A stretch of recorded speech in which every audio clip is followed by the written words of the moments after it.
오늘 우리가 나눌 말씀은 마태복음 23장 1절에서 12절 말씀까지 봉독해 올리겠습니다. 이에 예수께서 무리와 제자들에게 말씀하여 이르시되 서기관들과 바리새인들이 모세의 자리에 앉았으니 그러므로 무엇이든지 그들이 말하는 바는 행하고 지키되 그들이 하는 행위는 본받지 말라. 그들은 말만 하고 행하지 아니하며 또 무거운 짐을 묶어 사람의 어깨에 지우되 자기는 이것을 한 손가락으로도 움직이려 하지 아니하며 그들의 모든 행위를 사람에게 보이고자 하나니 곧 그 경문띠를 넓게 하며 옷수를 길게 하고 잔치의 윗자리와 회당의 높은 자리와 시장에서 문안 받는 것과 사람에게 랍비라 칭함을 받는 것을 좋아하느니라. 그러나 너희는 랍비라 칭함을 받지 말라. 너희 선생은 하나요 너희는 다 형제니라. 땅에 있는 자를 아버지라 하지 말라. 너희의 아버지는 한 분이시니 곧 하늘에 계신 이시니라. 또한 지도자라 칭함을 받지 말라. 너희의 지도자는 한 분이시니 곧 그리스도시니라. 너희 중에 큰 자는 너희를 섬기는 자가 되어야 하리라. 누구든지 자기를 높이는 자는 낮아지고 누구든지 자기를 낮추는 자는 높아지리라. 아멘. 오늘의 말씀은 올바른 지도자의 말씀의 제목을 가지고 나눕니다. 어느 시대를 막론하고 지도자 한 사람이 전체에 미치는 영향력은 대단합니다. 많은 나라들이 지도자 한 사람을 잘못 선택함으로 말미암아 세계 강국에서 세계 최대의 빈국으로 추락하는 예들도 역사 속에 많이 있습니다. 뉴질랜드의 그레데라는 섬에 고래떼 수백 마리가 나와서 떼죽음을 당했습니다. 왜 그랬을까?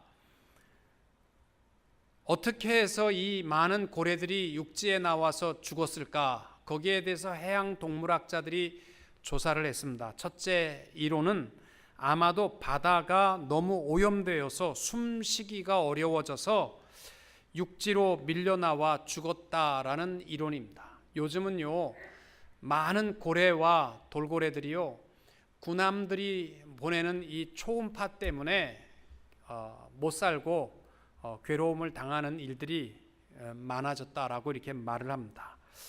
여러분, 우리가 기독교인들로서 우리 자연 보호를 하는 것은 앞장서셔야 됩니다. 하나님이 지으신 세계이고 자연에 대해서 휴지 하나, 껌 하나라도 아끼고 버리지 말고 소중하게 여길 수 있어야 합니다. 아니다. 고래떼가 죽은 것은 바다의 오염이 아니라 모두가 다 살기 싫은, 그러니까 사람만 육지에서 사는 게 어려운 게 아니고 고래들도 물속에서 살기가 세상이 빡빡한지 모르지만 우리 다 죽자. 그래가지고 혼자 죽는 것보다 같이 때로 자살하자. 그래서 한꺼번에 집단 자살한 것이다. 이런 이론이 나왔습니다. 여러분, 우리들도 주위에 보면요, 모든 일이 죽겠다고 하는 사람이 있어. 배고파도 죽겠다고 그러고 배불러도 죽겠다고 그러고 늘 아이고 죽겠다 하는 사람하고는요 친하게 지내지 마세요. 그 병이요 금방 여러분에게도 전해져서요 살고 싶은 마음이 없어져요. 길이 살겠네, 나 길이 살겠네, 이런 분들하고 가까이 사시면요 하나님께서 우리의 삶을 늘 지키시고 기쁨으로 인도하여 주실 줄로 믿습니다. 해양 동물학자들이 뉴질랜드의 고래떼의 죽음의 결론은 뭐였냐면 지도자 한 마리의 실수였다는 것이요. 잘못된 결정을 내려서 모두가 다 육지에 나와서 죽게 되었다라는 최종적 결론이었습니다. 동물의 세계뿐만이 아니라 우리들은 더더욱 그렇습니다. 여러분, 한국에 선교사가 처음 왔던 해가 1832년에 선교사가 처음 방문을 했고 1884년부터 1900년대부터는 장로교, 감리교, 구세군, 성결고, 성공회, 루터란 다 와서 선교하기 시작했습니다. 그런데 선교사님들에게 특별히 감사해야 할 것이 뭐냐면요, 한국에서 오자마자 선교사님들이 결정한 것이 네비우스 정책을 결정했습니다. 그것이 뭐냐면 세 가지, 자립, 자치, 자전, 이 세 가지였습니다. 이게 무슨 뜻이냐면 교회당을 지을 때나 교회의 모든 일을 할 때 사실 우리나라는 먹고 살기 어렵기 때문에 미국에서 조금만 보내줘도 금방 교회 지을 수 있었습니다. 그러나 그렇게 쉽게 교회를 세우지 말고 저들이 희생하고 헌신하여 스스로 교회 짓는 것을 배우게 하자. 그래서 우리나라 교회는요, 선교사들이 도와주지 않았습니다. 그 축복이요, 지금 한국에 큰 교회들이 다 있잖아요. 또 두 번째는 자치, 우리가 저들을 지배하고 다스리는 것이 아니라 지도자를 양육해가지고 교회의 모든 일을 스스로 다스리고 스스로 교회를 운영하게 하자. 그 자치의 법을 가르쳤어요. 지금 전 세계에서요, 기독교 지도자들이 나오고 교회를 자체적으로 운영할 수 있는 것이 우리나라만큼 축복된 교회도 없습니다. 세 번째는 자전, 선교사들이 다니면서 복음 전하지 말고 저들로 하여금 복음을 이웃과 형제들에게 전하게 하자. 그래서 우리나라만큼 복음 잘 전하는 나라도 없습니다. 이것이 선교사들이 결정한 네비우스 정책에 의한 열매들입니다. 또 선교사님들이 와서 결정한 것이 뭐였냐면요, 서울에만 다 모여서 복음 전하지 말고 전국으로 흩어져서 복음을 전하자. 어떻게 전할까? 장로교는 경상도, 감리교는 충청도, 이렇게 지역별로 선교사님들이 나누어져서 복음을 전한 결과 우리나라 전국에 복음 증거의 역사가 일어났던 것입니다. 그 중에서 우리나라는 장로교회가 거의 70% 이상을 차지합니다. 교회를 장로교가 뭔지도 모르면서도 장로교라는 이름을 붙여야만 교회가 운영될 수 있을 만큼 거의가 장로교회를 이름을 붙였던 이유가 뭐냐?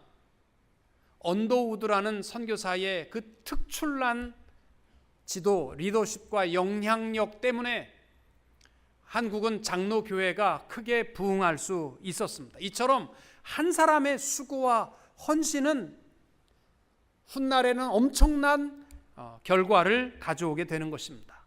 사도행전에 보시면은 예루살렘 교회에서 안디옥이라는 타락되어진 도시였습니다. 거기에 누구를 파송하냐면 바나바를 파송합니다. 그래서 이 안디옥 교회가 성경에 보시면은 전 세계의 선교를 이루는 선교센터 중심 역할을 예루살렘 교회가 감당하는 것이 아니라 안디옥 교회가 감당합니다. 왜 그렇게 교회가 아름답고 튼튼하게 세워질 수 있었느냐? 거기에는 바나바와 같은 특출난 리더십이 있었기 때문에. 그는요, 성경에 보면은 모든 사람을 위하여 하나도 자기 것이라 아끼는 것이 없었습니다. 그리고 그는 가난한 사람과 연약한 사람을 도와주고, 또 바울이 예수 믿는 사람을 잡아 죽게 됐는데 그가 회심했을 때 아무도 바울을 믿어주지 않았지만 오직 바나바만큼은 그를 신뢰하고 그를 데려다가 함께 동역하고 선교의 길을 열어주게 됩니다.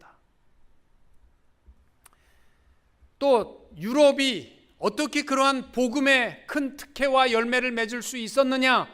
거기에는 바울과 같은 특출난 전도자가 있었기 때문입니다. 이처럼 지도자의 영향력은 대단합니다. 사무엘상 14장 24절 이하에 보시면은 지도자의 영향력이 얼마나 무서운가를 잘 말해줍니다.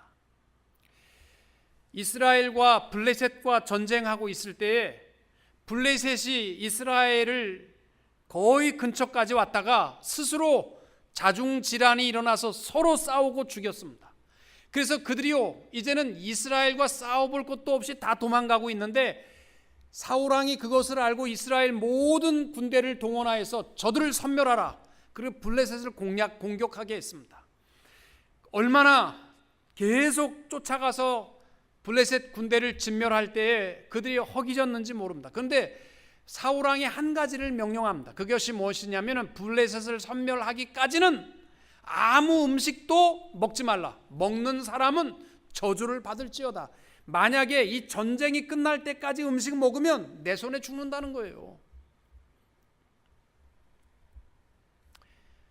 그런데 여러분, 허기진 배로 블레셋을 쫓다 보니까 온 백성들이 너무 고통스러웠습니다. 여러분 배고프면요 먹을 게 잘 보입니다. 그래서 이스라엘 백성들이 숲에만 들어가면 꿀단지에 꿀이 줄줄 흐르는데 그걸 못 먹는 거예요. 먹은 사람이 딱 한 사람이 있습니다. 사울 왕의 아들인 요나단만 딱 꿀단지에서 꿀을 빼서 자기 혀를 묻혀보니까 내가 꿀을 입에만 대도 이렇게 눈이 밝아지고 힘이 나는데 왜 우리 아버지 이 내 군대 군인들 이렇게 고통스러워하는데 못 먹게 저주를 퍼부었느냐. 그리고 이스라엘이요 무서워서 꿀 한 모금 입에 대지 못하고 전쟁을 끝까지 치르니 얼마나 허기졌는지. 전쟁이 끝나고 그 블레셋으로부터 빼앗아 온 소와 양의 뒷다리를 뜯어서 피채, 요리도 하지 않고 하나님께서 피채 먹지 말라고 하는 법을 어기고 온 백성이 허기진 배 때문에 고기를 그냥 뜯어 먹었습니다. 하나님 앞에 온 백성이 죄를 범하는 결과를 가져옵니다. 여러분, 하나님께서는요 항상 지도자를 세우시고 역사를 이루어 가셨습니다. 한 사람의 지도자의 온전한 리더십이 건강하고 튼튼한 모습으로 세워나가기도 하지만 한 사람의 실수로 튼튼하던 교회가 망가지기도 합니다. 여러분 오늘날 교회들마다 싸우고 분열이 있는 교회를 보시면요 다 교회 새로 나온 사람들이 이루는 것이 아니라 교회의 중추적 역할을 감당하는 사람들이 교회를 어지럽게 하고 있습니다. 여러분 오늘 나는 지도자가 아닌데요 그러지 마세요. 하나님은 여러분들을 이 시대에 복음의 리더로 삼으신 줄로 믿으시기 바랍니다. 그리고 나 하나로 말미암아 내 가정과 내 일터와 내 형제와 내 친척과 내 교회가 하나님 보시기에 아름다운 교회로 세워질 수도 있고 나 하나로 말미암아 내 주위가 완전히 전멸될 수 있다는 사실을 기억하시고 하나님 앞에 온전한 지도자로 세워질 수 있게 되시기를 축복합니다.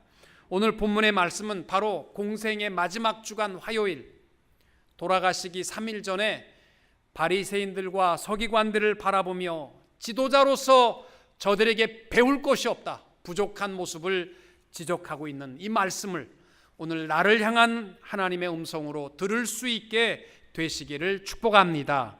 제일 먼저 예수님께서 당시의 지도자들을 책망하신 것은 말과 행동이 다르다는 것입니다. 여러분 2절과 3절에 보시면 서기관들과 바리새인들이 모세의 자리에 앉았으니 그러므로 무엇이든지 그들이 말하는 바는 행하고 지키되 그들이 하는 행위는 본받지 말라. 그들은 말만 하고 행하지 아니한다. 신실성이 결여되어 있었습니다. 그들은요 모세의 율법을 지금 현 시대에 어떻게 지킬 것인가 법을 만들어서 백성들을 지도했던 사람들이 자기는 안 지켰다는 거예요.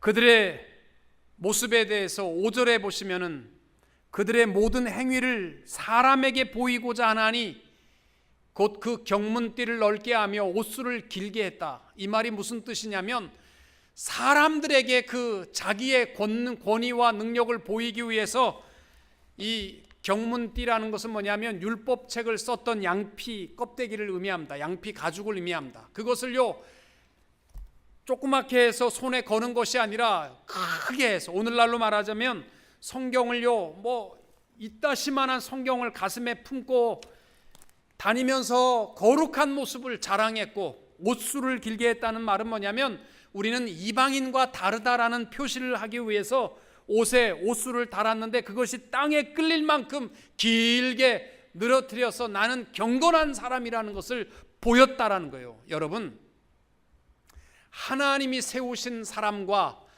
세상의 종교의 지도자의 차이점이 뭐냐면요 세상의 종교의 지도자들은요 사람들을 두려워합니다. 그러나 하나님이 세우신 사람들은요 하나님을 두려워하고 하나님을 바라볼 줄 아는 자가 하나님의 사람들이 되는 줄로 믿습니다. 여러분 우리 신앙생활할 때 항상 하나님 앞에 부끄러움 없어야 합니다. 위선이라는 말이 뭔지 아십니까?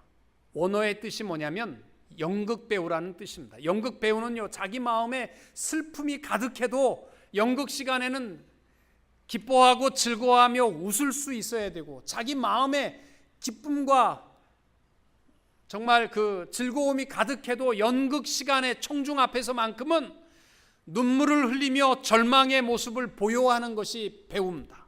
바로 이게 위선이에요. 내 마음에는 불의하고 욕심으로 가득하면서 거룩한 모습을 보이려고 하는 것이 지도자에게는 가장 치욕적인 모습이라는 것을 주님께서 지적하여 말씀합니다. 오늘날 교회들 강단마다 목사님들이 마지막 시대에 세상이 얼마나 타락해져 가고 있는가,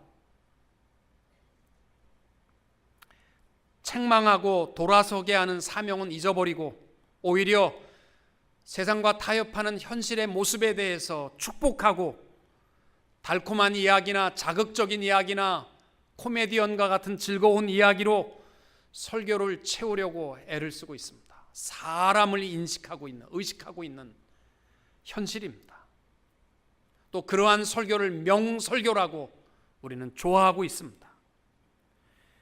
교회들마다 자기가 먹고 마시고 누리는 것은 아름답게 꾸미면서 선교에 대한, 선교지에서 헐벗고 굶주리고 복음을 알지 못하고 죽어가는 자들에 대해서는 귀를 닫고 눈을 막고, 선교사들의 무슨 잘못된 비리 요만한 거 하나만 찾기만 하면 그냥 온갖 공격을 다 하고, 그러한 삶이 과연 하나님이 기뻐하시겠느냐. 주보에는 우리 교회가 돕고 있는 선교사, 그래서 100명 200명씩 나열하고 얼마나 돕습니까? 옛날에 도왔었습니다. 기도로 돕고 있습니다. 50불씩 돕고 있습니다. 그러면서 100교회 200교회 쓰고, 과연 그러한 모습을 하나님이 기뻐하시겠느냐. 제가 강남에 어느 교회에 갔더니요, 의자가 사람의 머리를 넘어서 청중들이 앉는 의자가 여기까지 이렇게 올라오는 둥그런 의자입니다. 그리고 팔걸이도요, 왕의 의자처럼 한 사람씩 전부 팔걸이가 이만큼씩 있습니다. 그리고 의자가 얼마나 편안한지 뒤로만 제끼면요, 한 50도 이상 눕는 것 같아요. 뒤로. 제가 주일날 오후에 밥 먹고 예배드리러 설교하러 섰는데 강단에 서니까 의자만 있고 사람은 다 없어요. 그래가지고 깜짝 놀라서 보니까 다 뒤로 이렇게 누워있기 때문에 의자는 전부 머리만 보이고 아무것도 안 보이더라고요. 그래서 설교하다 보니까 이제 하나씩 올라와서 이제 같이 예배를 드린 적이 있는데, 그러면서 정말 우리가, 나는 편안하게 예배드리지만 정말 내가 선교지에서 수고하는 종들을 얼마나 내가 위하여 기도하고 저들과 함께하고 있는가. 우리 하나님은 위선적인 모습을 싫어하십니다. 오늘날 교회에 가장 큰 문제점이 있다면 바로 이 진실성의 결여입니다. 일주일 동안 온갖 허랑방탕한 생활은 다 하면서 주일날은 거룩한 모습으로 대단히 의로운 것처럼, 이러한 이중적 삶이 우리는 너무나 뼛속 깊숙이 생활화되어 있습니다. 요한계시록에 보면 예수님께서 소아시아 7교회를 보시면서 서머나 교회, 그 당시에 가장 가난한 교회입니다. 힘들고 가난한 교회지만 주님이 보시면서 뭐라고 얘기하시냐면, 내 눈에 볼 때는 영적인 능력과 풍성함이 있는, 실상은 너희가 부자라고 말씀합니다. 반면에 라오디게아 교회는 7교회 가운데 가장 풍성한 교회, 가장 럭셔리한 교회입니다. 세상 사람들의 눈으로 볼 때는 정말 멋지고 웅장한 교회인지 모르지만 예수님 눈으로 볼 때는 형편없이 가난하고 눈먼 자들 뿐이다라고 말씀하십니다. 여러분, 우리 교회가 부흥하기를 원하십니까?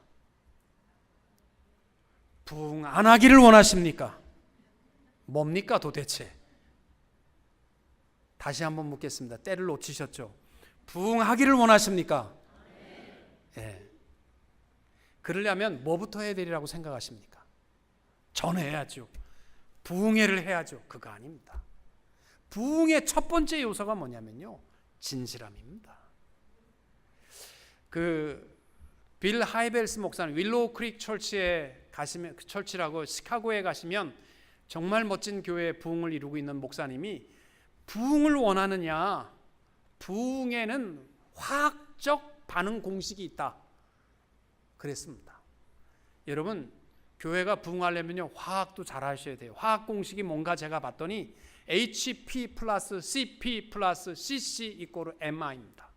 이게 교회 부흥의 화학 공식이랍니다. MI라는 말은 맥시멈 임팩트, 가장 최대한 효과를 이루는 부흥을 이루려면 앞에 있는 세 가지가 있어야 된다는 거죠. 첫째가 뭐냐면 HP, 잠재력입니다. 하이 포텐시, 잠재력. 교회에 가장 부흥할 수 있는 잠재력이 뭐냐? 진실함이라는 거예요. 아무리 매일 가서 복음을 전하고 확신의 복음을 전할지라도 교회가 거짓되면 거품처럼 금방 가라앉아 버리고 맙니다. 교회가 부흥하기 원하면요, 여러분 다른 데 있지 않습니다. 하나님, 나를 진실하게 하옵소서. 겉과 속이 같게 하옵소서. 이 진실함을 우리 교회에 내가 그 기초돌이 될 수 있기를 바랍니다. 두 번째가 뭐냐면 CP입니다. 이게 뭐냐면 Close Proximity, 가서 전하라는 거예요. 많은 사람들이 부흥 그러면 내가 12시간 기도하면 교회가 부흥할 것이다. 나는 한 사람도 가서 여러분 8개월이 다 돼도 한 사람도에게도 복음 전하지 아니했는데 교회가 부흥할 것이다. 물론 기도하는 것이 교회 부흥의 원동력 맞습니다. 그러나 실제적인 부흥을 이루려면 기도하는 것만이 아니라 내가 가서 직접 사람을 만나고 전할 수 있어야 돼요. 여러분, 우리 지금 올해 들어서 8개월 지났는데 여러분, 우리 교회 가자 한번 해보셨습니까? 찾아가서 해보셨습니까? 그리고 세 번째가 뭐냐면 Clear Communication입니다. 분명하게 복음을 전할 수 있어야 교회가 아름답게 부흥할 수 있다는 거예요.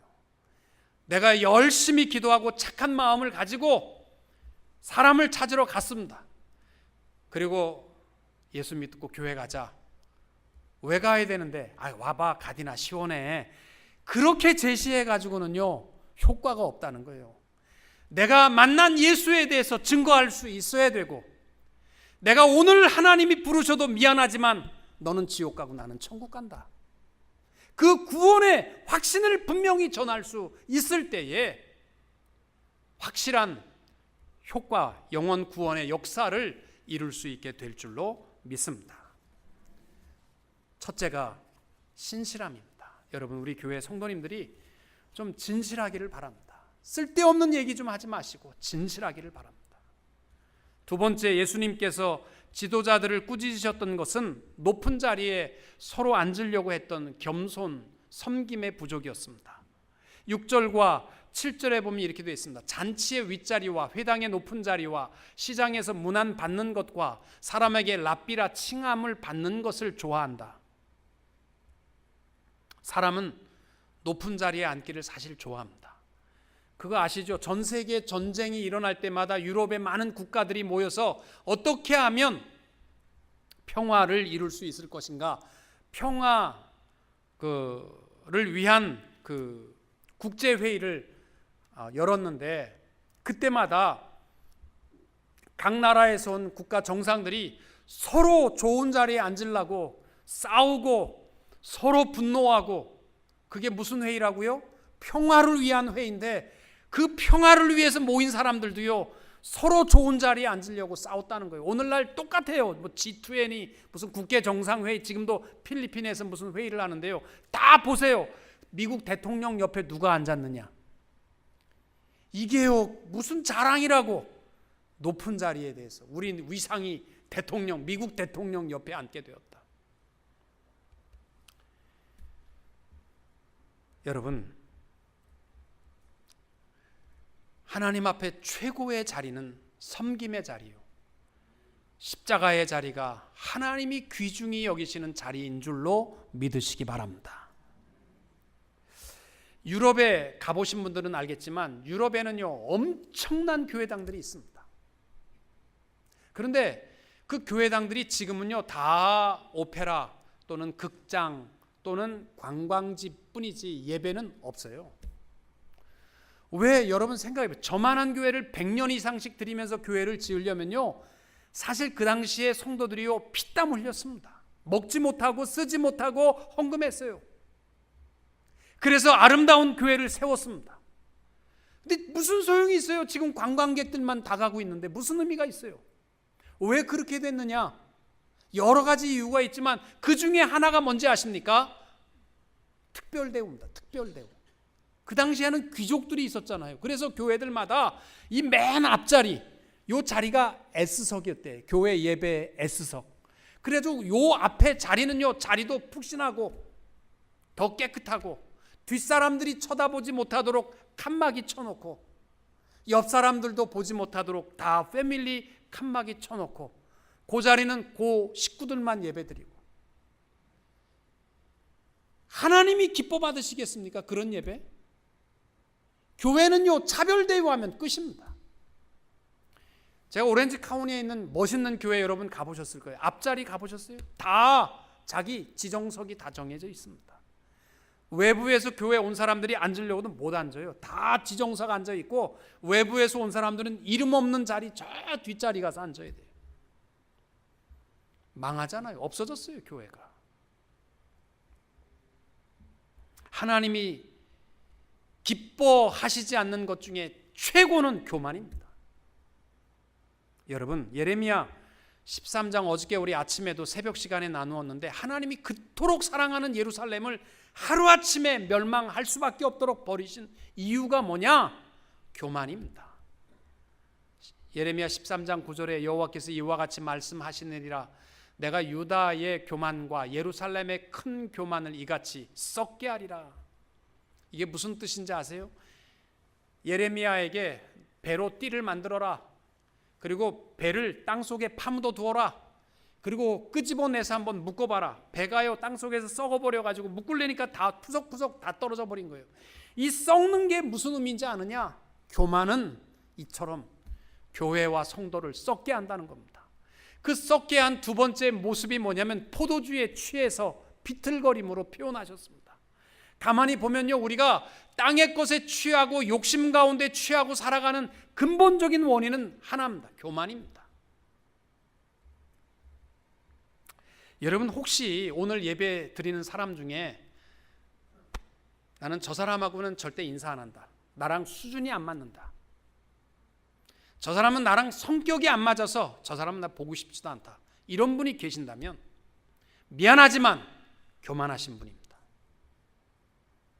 하나님 앞에 내가 누구를 비평할 수 있겠습니까? 여러분 교만한 자의 가장 대표적인 모습이 뭔지 아세요? 정죄하고 비난하는 일. 이것이 교만의 확실한 증거들입니다. 여러분 교회의 가장 높은 자리는 수치스러운 모든 사람이 조롱했던 예수님의 골고다의 그 십자가가 신앙적으로는 가장 높은 자리가 되는 줄로 믿습니다. 십자가 없이는 승리가 없다는 말 들어보셨죠? No cross, no crown. 최고의 자리는 십자가입니다. 그래서 12절에 말씀하는 것이 누구든지 자기를 높이는 자는 낮아지고 누구든지 자기를 낮추는 자는 높아지리라. 여러분 우리 교회에서나 여러분의 가정에서나 일터에서나 가장 낮은 자리에서 섬길 수 있는 주의 종들이 되시기를 축복합니다. 마지막으로 모범적인 지도자가 될 것을 주님은 부탁하십니다. 특별히 4절에 보시면은 그들이 하는 말이 무거운 짐을 묻고 사람의 어깨에 지우되 자기는 이것을 한 손가락으로도 움직이려 하지 아니한다. 최고의 지도자는 나를 닮아서 하십시오. 내가 하는 것만큼 하십시오. 이것이 정말 본이 되는 지도자입니다. 우리 교회 다니시던 어느 집사님이 그런 얘기를 하시더라고요. 페인트를 하셨는데 함께 돕는 사람들이 이 과테말라에서 한 사람 오고 멕시코에서 오신 분들인데 두 사람을 제가 한번 우리 교회 그 페인트를 하고 데려다 주러 간 적이 있어요. 제가 그 집사님이 저한테 특별히 부탁을 해서 그 멕시칸 두 사람을 데리고 데려다 줬습니다. 집에까지. 한참 얘기를 해보니까요, 이 사람들이요 다 대학 나왔어요. 참 똑똑하신 분들이더라고요. 그리고요 주인을 참 존경하더라고요. 자기와 함께하는 이 오너에 대해서 참 존경하고 일했습니다. 이분이 페인트 사업을 그만두고 옷 장사 하시니까 이 두 사람이 필요가 없잖아요. 그러니까 일을 너무 잘하니까 옆에 있는 사람들이 나한테 좀 넘겨달라고, 나도 일하는데 그 두 사람이 필요하다고, 그래서 제일 친한 친구한테 줬는데 일을 하나도 안 한다는 거예요. 왠지 아세요? 우리 집사님은요 열심히 해 이 말이 필요 없는 거예요. 본인이 열심히 하니까. 그러니까 다 하는 거예요. 그러나 그 친구는요 빨리빨리 해, 이거 빨리, 이것도 칠하고 저것도 칠하고 저것도 칠하고 하면 자기는 손 집어넣고 이렇게 하고 하니까요 아무도 안 하는 거예요. 잔소리 해봐야 아무 소용없습니다. 모범적인 삶이 나를 본받으시오, 이것보다 가장 더 훌륭한 지도자는 없습니다. 여러분, 설교자 가운데 누가 최고의 설교자라고 생각하십니까? 인류 역사에 빌리 그레함이라고 생각하십니까? 한 번에 100만 명씩 청중을 놓고 설교하신 그분이 최대의 설교자라고 생각하십니까? 아니면 특별한 영역, 관찰력을 가지고 설교 말씀을 분석하는 로이드 존스 목사라고 생각하십니까? 아니면 존 웨슬리 목사님은 설교를 시작하면 5분 만에 통곡의 바다가 됐대요. 얼마나 사람들이 회개했는지. 그러면 존 웨슬리 목사가 최고의 설교자입니까? 저는 그렇게 생각하지 않습니다. 최고의 설교자는 저는 사도 바울이라고 믿습니다. 왜? 그는 고린도전서 11장 1절에 이렇게 설교합니다. 내가 그리스도를 본받는 자가 된 것 같이 너희는 나를 본받는 자가 되라. 이것보다 더 완벽한 설교가 어디 있어요? 나 본받으라는데. 저는 우리 교회 강사를 초청할 때 물론 감동적인 말씀을 딜리버리 할 수 있는 능력도 중요하지만 그것보다 더 중요한 것은 뭐냐면요, 그 사람의 삶의 아름다움이에요. 형편없는 삶을 살아가면서 부흥에 잘하는 사람 저는 원치 않습니다.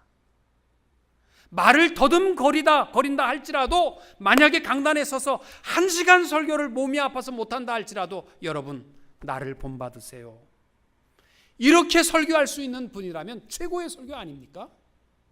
더 무슨 말이 필요 있겠어요? 나 본받으라는데.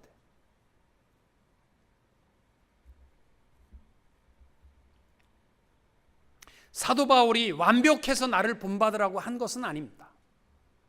사도 바울은 그 앞에 구절에서 뭐라고 얘기하냐면 10장 32절 33절에 유대인에게나 헬라인에게나 하나님의 교회에나 거치는 자가 되지 말고 나와 같이 모든 일에 모든 사람을 기쁘게 하여 자신의 유익을 구하지 아니하고 많은 사람의 유익을 구하여 그들로 구원을 받게 하라. 사도 바울에게는 적어도 두 가지만큼은 분명하다는 거예요. 그게 뭐냐면 사람들 마음 아프게 하지 말고 많은 사람의 유익을 구하기 위해서 산다라는 것. 내 유익과 내 손해가 되는 일은 안 하고 이런 게 아니라 모든 사람의 유익을 위해서 살아가는 인생, 너희들 그거 나 본받으라는 거예요. 또 하나, 영혼 구원, 그들의 영혼 구원을 위해서라면 참고 견디겠다는 거예요. 그만큼 사도 바울은 자기의 생명을 다해서 소중히 여겼던 것이 영혼 구원이거든요. 이 두 가지만큼은 너희들 나를 본받으라, 그 이야기입니다. 여러분 가정에서나 자녀들에게나 여러분 구역 식구들에게나 또 여러분 교회에서나 여러분의 일터에서 나를 본받으세요 할 수 있는 뭐가 있으십니까? 기도하는 것만큼은 나를 본받으세요. 찬양하는 것만큼은 나를 본받으세요. 섬기는 것만큼은, 나누는 것만큼은 나를 본받으세요. 할 수 있는 것이 무엇입니까?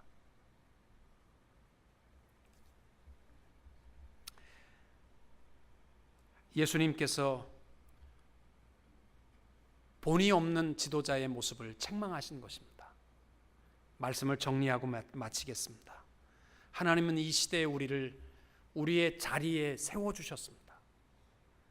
말과 행실이 다른 자들이 되지 않도록 늘 경건하게 생각하며 또 높은 자리보다는 겸손히 섬기는 자리에 설 수 있으며 누구에게도 적어도 나의 이 모습만큼은 본받으세요 말할 수 있는 이 시대의 지도자로서 복음의 사명자로 살아가는 성도님들이 되시기를 주님의 이름으로 축원합니다.